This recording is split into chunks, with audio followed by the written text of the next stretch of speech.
প্রতিশোধ, প্রতারণা আর ভালোবাসার এক অবিশ্বাস্য গল্প। একজন যুবক যার সততা ছিল তার সবচেয়ে বড় পরিচয়, কিন্তু যখন তার আপন জিনিস কেউ কেড়ে নেয় তখন সে কি চুপ থাকবে? এক রহস্যময় চুরি, ভয়ঙ্কর প্রতিশোধ এবং এক নারীর আত্মসম্মান ফিরে পাওয়ার লড়াই। এই গল্পে আছে টান টান উত্তেজনা, কিন্তু শেষ পর্যন্ত কে জিতবে, সত্য নাকি লোভ? জানতে হলে গল্পটা পুরোটাই শুনতে হবে। হ্যালো বন্ধুরা, ওয়েলকাম টু মাই চ্যানেল রহস্যের অন্তরালে। আজকের এই ভিডিওতে আমি আপনাদের 2025 সালে সম্প্রতি রিলিজ পাওয়া মালায়াম মুভি পন ম্যান এক্সপ্লেন করছি। ভিডিওটি যদি ভালো লাগে তাহলে অবশ্যই লাইক করুন, শেয়ার করুন এবং আমাদের চ্যানেলটি সাবস্ক্রাইব করে আমাদের পাশেই থাকুন। তো চলুন আর সময় নষ্ট না করে মূল গল্প শুরু করি। সিনেমাটি শুরু হয় কোলাম শহরে, যেখানে এক গির্জার কর্মী গির্জার দেয়ালে লাগানো পোস্টারগুলো খুলে ফেলছিল। ঠিক তখনই ব্রুনো সেখানে আসে এবং তাকে মারতে শুরু করে। আসলে ওই পোস্টারগুলো সেই রাজনৈতিক দলে ছিল যার জন্য ব্রুনো কাজ করত, আর যেহেতু ওই ব্যক্তি পোস্টারগুলো সরিয়ে ফেলেছিল, ব্রুনো তাকে প্রচণ্ড মারধর করে। এই ঘটনার কারণে গির্জার লোকেরা ব্রুনোর উপর প্রচণ্ড রেগে যায়। এরপর ফাদার ব্রুনোকে ডাকেন এবং তাকে বলেন ওই ব্যক্তির কাছে ক্ষমা চাইতে, কিন্তু ব্রুনো বলে সে ক্ষমা চাইবে না। তার যুক্তি ছিল কেউ তার দলের পোস্টার সরানোর সাহস কিভাবে দেখায়। ব্রুনোর এই অ্যাটিটিউড দেখে সেই ব্যক্তি পুলিশের কাছে অভিযোগ করে এবং ব্রুনোর বিরুদ্ধে attempt to murder case file করে। এরপর আমরা ব্রুনোর বোন স্ট্যাফিকে দেখতে পাই, যার বিয়ে মারিয়ানো নামের এক ব্যক্তির সঙ্গে ঠিক হয়েছিল। মারিয়ানোর মা স্ট্যাফির মায়ের কাছে 25 তোলা স্বর্ণ দাবি করে। স্ট্যাফির মা প্রতিশ্রুতি দেন যে বিয়ের দিন তিনি 25 তোলা স্বর্ণ দেবেন। এখানে জানা যায় কয়েক বছর আগে স্ট্যাফির বাবা মারা গেছেন। যখন তিনি জীবিত ছিলেন গ্রামের মানুষদের অনেক সাহায্য করতেন। এজন্য স্ট্যাফির মা একদম নিশ্চিত ছিলেন যে তার মেয়ের বিয়ের জন্য গ্রামবাসীরা তাকে সাহায্য করবে। তাই তিনি এক মহিলার কাছে স্বর্ণ চাইতে যান, কারণ স্ট্যাফির বাবা একসময় ওই মহিলাকে বিয়ের জন্য প্রচুর স্বর্ণ দিয়েছিলেন, কিন্তু ওই মহিলা স্বর্ণ দিতে অস্বীকার করে। এটা দেখে স্ট্যাফির মা বুঝতে পারেন তারা যতই অন্যদের সাহায্য করুক না কেন, এখন কেউ তাদেরকে সাহায্য করতে আর এগিয়ে আসবে না। এই কারণে তিনি প্রচণ্ড দুশ্চিন্তায় পড়ে যান, কারণ যদি তিনি 25 তোলা স্বর্ণ না দেন তাহলে স্ট্যাফির বিয়ে ভেঙে যাবে। একই সঙ্গে তিনি ব্রুনোর কারণেও বেশ চিন্তিত ছিলেন, কারণ ব্রুনো কোনো কাজ করত না বা কোনো দায়িত্বও নিত না। এই কারণে সে ব্রুনোর উপর খুব বিরক্তও ছিলেন। এরপর ব্রুনো পার্টি অফিসে যায়, কিন্তু সেখানে গিয়ে জানতে পারে যে তাকে দল থেকে বের করে দেওয়া হয়েছে, কারণ গির্জার সেই ব্যক্তি তার বিরুদ্ধে মামলা করেছিল এবং ব্রুনোর এই বিহেভিয়ারের কারণে গ্রামের লোকেরাও ব্রুনোর বিরুদ্ধে চলে যায়। সামনে ইলেকশন আসছে বলে দল কোনো ঝুঁকি নিতে চায়নি, তাই তাকে দল থেকে বের করে দেওয়া হয়। দলের এক সদস্য ব্রুনোকে পরামর্শ দেয় যে কিছুদিনের জন্য সে গ্রাম ছেড়ে দূরে থাকুক, না হলে সমস্যা আরও বাড়বে। এরপর সে ব্রুনোকে এক লজে থাকার ব্যবস্থা করে দেয়। সেই লজে গিয়ে ব্রুনোর সাথে শর্মা নামের এক ব্যক্তির দেখা হয়। যখন শর্মা জানতে পারে যে ব্রুনোর বোনের বিয়ে আছে এবং তার কাছে কোনো টাকা নেই এবং 25 তোলা স্বর্ণ না দিলে বিয়ে ভেঙে যাবে, তখন সে ব্রুনোকে সাহায্য করার সিদ্ধান্ত নেয়। শর্মা এক ব্যক্তিকে ফোন করে পুরো পরিস্থিতি জানায়। ওই ব্যক্তি শর্মাকে বলে যে সে আজেশকে পাঠাবে, কারণ আজেশই তাদেরকে সাহায্য করতে পারবে। পরের দিন আজেশ ব্রুনোর সঙ্গে দেখা করতে আসে এবং আমরা জানতে পারি যে আজেশ আসলে এমন একজন ব্যক্তি যে বিনামূল্যে বিয়ের জন্য স্বর্ণ ধার দিত। বিয়ের উপহার ও পাওয়া টাকা থেকে সে কিছু লাভ সহ স্বর্ণের টাকা ফেরত নিত। যদি পুরো টাকা ফেরত না আসতো তাহলে সে সমপরিমাণ স্বর্ণ ফেরত নিয়ে যেত। আজেশ ব্রুনোকে আশ্বাস দেয় যে সে বিয়ের দিন স্বর্ণ নিয়ে আসবে এবং পুরো সময় সেখানে থাকবে, যতক্ষণ না পুরো টাকা পরিশোধ হয়। ব্রুনো প্রথমে এটি মানতে রাজি ছিল না, কিন্তু তার আর কোনো উপায় ছিল না, তাই সে রাজি হয়ে যায়। এদিকে দেখা যায় আজেশ খুব ড্রিঙ্কস করে এবং যেখানেই যায় প্রচুর মদ খায়। এরপর বিয়ের দিন আসে, কিন্তু তখনও পর্যন্ত আজেশ আসেনি। এতে স্ট্যাফির মা প্রচণ্ড দুশ্চিন্তায় পড়ে যান। ঠিক তখনই আজেশ সেখানে আসে এবং 25 তোলা স্বর্ণও নিয়ে আসে। এরপর সে স্ট্যাফিকে প্রয়োজনীয় কাগজপত্রে স্বাক্ষর করতে বলে, কিন্তু স্ট্যাফির মা এসে স্বাক্ষর করে। এরপর বিয়ের অনুষ্ঠান শুরু হয় এবং আজেশ সেখানে থাকে, যাতে অনুষ্ঠানের পর সে তার পাওনা বুঝে নিতে পারে। আজেশ সেখানে প্রচুর মদ খেতে থাকে। অবশেষে বিয়ের সব অনুষ্ঠান শেষ হয় এবং আজেশ তার হিসাব গুছিয়ে নিতে আসে। কিন্তু দেখে এখন পর্যন্ত শুধুমাত্র ১৩ তোলা স্বর্ণের টাকারই ব্যবস্থা করা গেছে। এটা দেখে আজেশ স্ট্যাফির মাকে বলে যে সে এই টাকা আর বাকি ১২ তোলা স্বর্ণ ফেরত নিয়ে যাবে। এটা শুনে স্ট্যাফির মা অনুরোধ করতে থাকে যে সে যেন একটু অপেক্ষা করে, কারণ সেদিন স্ট্যাফির বাসরাত ছিল এবং সে চায়নি নতুন দম্পতির প্রথম রাত এভাবেই নষ্ট হোক। আর স্ট্যাফি তখন বেডরুমে ছিল, তাহলে তার মা কিভাবে তার কাছ থেকে গয়না আনতে পারত? প্রথমে রাজেশ এতে রাজি হচ্ছিল না, কিন্তু স্ট্যাফির মা বারবার অনুরোধ করায় শেষ পর্যন্ত সে রাজি হয়ে যায়। এদিকে স্ট্যাফির মা ব্রুনোর উপর প্রচণ্ড রেগেছিল, কারণ ব্রুনো চার্চে যা করেছিল তার ফলে চার্চের লোকেরা না তো বিয়েতে এসেছিল, না ব্রুনোর পার্টি থেকে তারা কোনো সাপোর্ট পেয়েছিল। এই কারণে তাদের বিয়ে থেকে গিফটের টাকার পরিমাণ অনেক কম উঠেছিল। এরপর স্ট্যাফির মা স্ট্যাফির রুমে গিয়ে বলে যে কিছু গয়না তাকে ফেরত দিতে হবে। এটা শুনে স্ট্যাফি বলে এখনো তার স্বামী ঘুমায়নি, যখন তার স্বামী ঘুমিয়ে পড়বে তখন সে গয়না ফেরত দিয়ে দিবে। এরপর সবাই অপেক্ষা করতে থাকে কখন স্ট্যাফির স্বামী ঘুমাবে। অপেক্ষা করতে করতে আজেশ আবার মদ খায় এবং তার চোখ লেগে আসে। যখন তার চোখ খুলে সে দেখে স্ট্যাফি তার স্বামীর সঙ্গে চলে যাচ্ছে। এটা দেখে আজেশ খুব অবাক হয়। তখন স্ট্যাফির মা তাকে জানায় যে স্ট্যাফির স্বামী তাড়াহুড়ো করে তাকে এখান থেকে নিয়ে গেছে। এটা শুনে আজেশ প্রচণ্ড রেগে যায় এবং স্ট্যাফির মাকে বলে যে স্ট্যাফি তার গয়না নিয়ে পালিয়েছে, সে যে করেই হোক তার গয়না ফেরত চায়। যদি সে গয়না না পায় তাহলে স্ট্যাফির স্বামীকে সব সত্য বলে দেবে। এটা শুনে ব্রুনো প্রচণ্ড রেগে যায় এবং আজেশকে ভয় দেখানোর চেষ্টা করে, কিন্তু আজেশ তার হুমকিতে ভয় পায় না। এরপর ব্রুনো বলে যে সে স্ট্যাফির শ্বশুর বাড়ি গিয়ে গয়না এনে দেবে।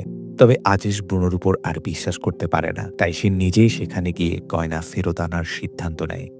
কিন্তু যখন সে স্ট্যাফির শ্বশুরবাড়ির ঠিকানা জানতে পারে তখন সে বিস্মিত হয়ে যায়, কারণ সেই জায়গার লোকেরা খুবই ভয়ঙ্কর ছিল এবং স্ট্যাফির স্বামীও কোনো গ্যাংস্টারের চেয়ে কম কিছু ছিল না। তবু আজেশ তার সিদ্ধান্ত বদলায় না। এদিকে স্ট্যাফি তার শ্বশুরবাড়িতে বিয়ের অনুষ্ঠানের জন্য প্রস্তুত হচ্ছিল। তার শাশুড়ি ও ননদ বারবার তার গয়নাগুলো দেখছিল এবং তারা খুব খুশি ছিল, কারণ অবশেষে তাদের বাড়িতে এত গয়না এসেছে। স্ট্যাফি যখন তাদের ম্যারেজ সেরেমনির প্রোগ্রামে বসেছিল তখন হঠাৎ সে আজেশকে সেখানে দেখতে পায়। এটা দেখে স্ট্যাফি ভয় পেয়ে যায়। কিছুক্ষণ পর স্ট্যাফির মা ও তার ভাইও সেখানে আসে। স্ট্যাফি তার মাকে জানায় যে আজেশ এখানে চলে এসেছে এবং সে ভয় পাচ্ছে যে আজেশ সবাইকে সত্যটা বলে দেবে। এদিকে আজেশ সবাইকে বলে যে সে স্ট্যাফির কাজিন। এরপর সে স্ট্যাফির স্বামীর সঙ্গে দেখা করে এবং তার সঙ্গে বসে মদ খাওয়া শুরু করে। যখন স্ট্যাফির স্বামী সেখান থেকে চলে যায় তখন আজেশ স্ট্যাফির স্বামীর বন্ধুদের জানায় যে সে কি কাজ করে। সে বলে সে এইভাবে গয়না দেয় যাতে কনে বিয়ে করতে পারে। পরে উপহারের টাকা দিয়ে তারা সেই গয়নার দাম শোধ করে। আর যদি কেউ তার সঙ্গে প্রতারণা করতে চায় তবে তার কাছে অনেক উপায় আছে যার মাধ্যমে সে টাকা ফেরত নিতে পারে। এটা শুনে ব্রুনো প্রচণ্ড রেগে যায়, কারণ সে বুঝতে পারছিল না যে কিভাবে আজেশের পিছু ছাড়া যায়। সে কয়েকবার আজেশকে মেরে ফেলারও চিন্তা করে, কিন্তু সাহস করতে পারে না। সেই রাত আজেশ ও ব্রুনো স্ট্যাফির শ্বশুর বাড়িতেই থাকে। পরদিন সকালে তারা স্ট্যাফির কাছে গয়নার দাবি করে, কিন্তু স্ট্যাফি গয়না ফেরত দিতে অস্বীকৃতি জানায়। স্ট্যাফি বলে সে কেন গয়না ফেরত দেবে? যদি সে গয়না দিয়ে দেয় তাহলে না জানে তার স্বামী তার সাথে কি করবে। সে ব্রুনোকে বলে যদি ব্রুনো আগে থেকেই কিছু দায়িত্ব নিত তাহলে আজ এই পরিস্থিতি তৈরি হতো না। এরপর স্ট্যাফি আজেশকে বলে সে যেন ব্রুনোর কাছ থেকে তার টাকা আদায় করে। এটা শুনে আজেশ অবাক হয়ে যায়, আর ব্রুনোও বুঝতে পারে না যে এখন সে কি করবে। এরপর আজেশ ব্রুনোকে নিয়ে একটি লজে গিয়ে ওঠে, কারণ সে তার টাকা যে করেই হোক ফেরত চায়। কিন্তু ব্রুনো খুবই চিন্তিত হয়ে পড়ে, কারণ সে জানত যে সে কোথাও থেকে এতগুলো টাকা জোগাড় করতে পারবে না। যে দলের জন্য সে লড়াই করেছিল সেই দলই তাকে দল থেকে বের করে দিয়েছে। এই কারণে ব্রুনো ভীষণ হতাশ হয়ে পড়ে এবং আত্মহত্যার চেষ্টা করে, কিন্তু আজেশ তাকে থামিয়ে দেয় এবং বলে যদি একটা রাস্তা বন্ধ হয়ে যায় তবে আরেকটা রাস্তা আপনা আপনি খুলে যায়। শুধু একটু কষ্ট করতে হবে, কারণ তাদের পূর্বপুরুষদের কোনো সম্পত্তি নেই, তাই যা কিছু করতে হবে তা নিজেদেরই উপার্জন করে করতে হবে। এরপর আজেশ স্ট্যাফির স্বামীকে ফোন করে এবং আবার পার্টি করার কথা বলে। স্ট্যাফির স্বামী এতে রাজি হয় এবং তাদের বাড়িতে ইনভাইট করে। পরের দিন যখন তারা সবাই ফার্ম হাউসে পার্টি করছিল তখন আজেশ ইচ্ছাকৃতভাবে স্ট্যাফির স্বামীকে উস্কাতে শুরু করে। সে তাকে বলে যদি সে তার লেক থেকে সমস্ত চিংড়ি বিক্রি করে দেয় তাহলে কি হবে। এই কথা শুনে স্ট্যাফির স্বামী প্রচণ্ড রেগে যায়, কারণ সে একদমই পছন্দ করত না যে কেউ তার লেক থেকে চিংড়ি চুরি করুক। এই কারণে সে আজিসের উপর চড়াও হয়। আজিসও পাল্টা রেগে যায় এবং তার কলার ধরে ফেলে, কিন্তু আশেপাশের লোকেরা দুজনকে কোনোভাবে শান্ত করে। এরপর স্ট্যাফির স্বামী ব্রুনোকে বলে, আজিসকে বলো সে যেন আগামীকাল দুপুর ৩টার মধ্যে এসে ক্ষমা চায়, না হলে তার অবস্থা ভালো হবে না। ব্রুনো আজিসকে এই কথাগুলো জানায়, আর আজিস তাকে বলে, চিন্তা করো না, আমি অবশ্যই স্ট্যাফির স্বামীর সঙ্গে দেখা করব। এরপর দেখা যায় স্ট্যাফির স্বামী স্ট্যাফিকে জিজ্ঞাসা করে যে এই আজিস আসলে কে। স্ট্যাফি উত্তর দেয়, সে আমার কাজিন। কিন্তু তার স্বামী তখন জানতে চায়, তাহলে সে কেন আমার উপর এত রেগে যাচ্ছে। তখন স্ট্যাফি পুরো ঘটনা খুলে বলে কিভাবে তারা স্বর্ণের গয়না ধার নিয়েছিল, যার দাম এখনো পরিশোধ করা হয়নি, এবং এই কারণেই আজিস বারবার ফিরে আসছে তার গয়নাগুলো ফেরত নিতে। এই কথা শুনে স্ট্যাফির স্বামী প্রচণ্ড রেগে যায় এবং স্ট্যাফিকে ধমক দিতে শুরু করে, তুমি আমাকে ঠকিয়েছ, তুমি কিভাবে ধার করা গয়না নিয়ে আসতে পারলে। এরপর যখন স্ট্যাফির শাশুড়ি এই বিষয়ে জানতে পারে, তখন তিনিও স্ট্যাফিকে বকাঝকা করেন। এরপর আজিজ স্ট্যাফির স্বামীর সঙ্গে দেখা করতে যায় এবং তাকে বলে, আমি জানি তুমি সবকিছু জেনে গেছো। আসলে আজিজ ইচ্ছে করেই স্ট্যাফির স্বামীর কলার ধরেছিল, যাতে সে সন্দেহ করে এবং স্ট্যাফির কাছে সত্যটা জানতে চায়। আর এখন স্ট্যাফির হাজব্যান্ড সব সত্য জানে। এরপর আজিজ তাকে অনুরোধ করে, আমার গয়না ফিরিয়ে দাও। কিন্তু স্ট্যাফির স্বামী বলে, আমি গয়না ফেরত দিতে পারবো না, কারণ আমার দুটো বোন আছে। বড় বোনের বিয়ে হয়ে গেছে, কিন্তু এখনো তার কিছু দেনা বাকি আছে, আর ছোট বোনের বিয়েও করতে হবে। আজিজ তাকে বোঝানোর চেষ্টা করে, যেদিন থেকে স্ট্যাফি আমার গয়না এনেছে সেদিন থেকে ফাইন্যান্স ডিপার্টমেন্ট আমাকে চোর মনে করছে, আমার সততা প্রশ্নবিদ্ধ হয়েছে, আমি আমার গয়না ফেরত চাই। কিন্তু স্ট্যাফির স্বামী গয়না ফেরত দিতে রাজি হয় না। এ নিয়ে তাদের মধ্যে তীব্র লড়াই শুরু হয় এবং এক পর্যায়ে স্ট্যাফির স্বামী আজিজকে ছুরি মেরে বসে। আজিজের প্রচণ্ড রক্তক্ষরণ হতে থাকে। পরে যখন স্ট্যাফি স্বামী বাড়ি ফিরে আসে, তার হাতে রক্তমাখা ছুরি দেখে স্ট্যাফি বুঝতে পারে যে নিশ্চয়ই সে আজিজের সঙ্গে কিছু করেছে। তাছাড়া আজিজকে কোথাও দেখা যাচ্ছিল না, যা স্ট্যাফিকে আরও চিন্তিত করে তোলে। স্ট্যাফি তখন ব্রুনোকে আজিজ সম্পর্কে জানায়। এরপর ব্রুনো আজিজকে খুঁজতে শুরু করে, কিন্তু কোথাও তার কোনো খোঁজ পাওয়া যায় না। আজিজের বাইক পাওয়া গেলেও তাকে খুঁজে পাওয়া যাচ্ছিল না। এরপর স্ট্যাফি ও ব্রুনো এরপর আজিজের মায়ের বাড়িতে যায় এবং দেখে আজিজের মা ও বোন খুব কষ্ট করে শ্রমিকের কাজ করছে। আজিজ কষ্ট করে তাদের জন্য টাকা উপার্জন করছিল। এই দৃশ্য দেখে স্ট্যাফি ও ব্রুনো তাদের নিজেদের ভুল বুঝতে পারে। তারা অনুভব করতে পারে যে আজিজের সঙ্গে তারা অনেক বড় অন্যায় করেছে। এরপর স্ট্যাফি যখন বাড়ি ফিরে আসে, সেই সমস্ত গয়না নিয়ে আজিজের পরিবারের কাছে ফিরিয়ে দেওয়ার জন্য বের হয়। কিন্তু পথে তার স্বামী তাকে ধরে ফেলে এবং জোর করে বাড়ি ফিরিয়ে আনে। সে স্ট্যাফিকে মারধর করে এবং বলে, তুমি কোথাও যেতে পারবে না। এরপর আমরা দেখি স্ট্যাফির স্বামী একটি প্রতিযোগিতায় অংশগ্রহণ করেছিল।